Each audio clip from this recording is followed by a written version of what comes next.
इस साल सावन पुत्रदा एकादशी व्रत 16 अगस्त दिन शुक्रवार को है। श्रावण मास की शुक्ल पक्ष की एकादशी तिथि को सावन पुत्रदा एकादशी का व्रत रखते हैं।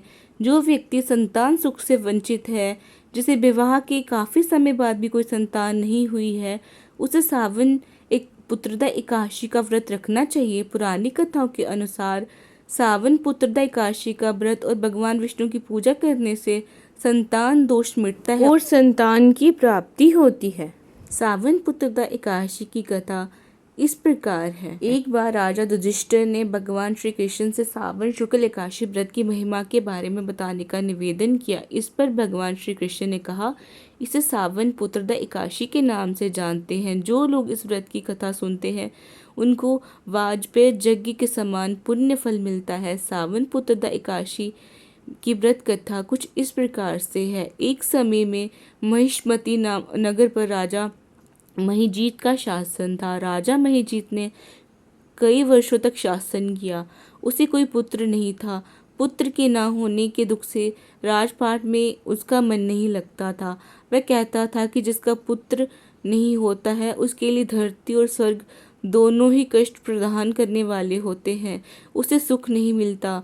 राजा महिजीत ने पुत्र प्राप्ति के लिए काफ़ी उपाय किए। वह काफ़ी दुखी रहने लगा। एक दिन उसने सभा बुलाई और उनसे अपने मन की पीड़ा व्यक्त की। उसने कहा कि मैं हमेशा दूसरों की सेवा करता हूँ, दान पुण्य का कार्य भी बढ़ चढ़ कर करता हूँ और लोगों के सुख में कोई कमी भी नहीं आने देता। इतना कुछ करने के बाद भी उसे कष्टकारी जीवन व्यतीत करना पड़ रहा है। उसे कोई पुत्र नहीं हुआ, इसका कारण क्या है?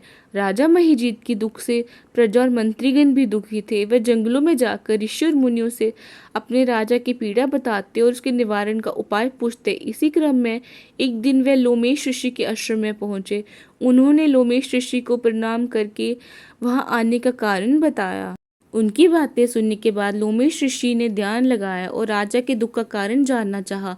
अपने तपोबल से उन्होंने जाना कि पूर्व जन्म में राजा महिजीत ने धन कमाने के लिए बुरे कार्य किए थे। वह एक निर्धन वैश्य था। एक बार वह 2 दिनों तक भूख प्यास से परेशान रहा। पानी की तलाश में एक तालाब के पास पहुंचा। वहां एक गाय पानी पी रही थी तो उसे भगा दिया और खुद पानी पीने लगा। उस पाप के कारण इस जन्म में उसे पुत्र सुख प्राप्त नहीं हुआ। लोमेश ऋषि ने उपाय बताते हुए कहा कि सावन शुक्ल एकादशी को विधि पूर्वक व्रत करो, विष्णु पूजा पाठ और रात्रि जागरण करो। इस व्रत को करने से राजा महिजीत पाप मुक्त हो जाएंगे और उन्हें पुत्र की प्राप्ति होगी। सावन शुक्ल एकादशी आने पर मंत्रीगण और प्रजा ने विधि पूर्वक व्रत भगवान विष्णु का पूजन किया और जागरण किया। अगले दिन द्वादशी को उन्होंने अपने व्रत को राजा महिजीत को दान कर दिया। उसके पुण्य प्रभाव से रानी गर्भवती हो गई और राजा महिजीत को पुत्र का सुख प्राप्त हुआ।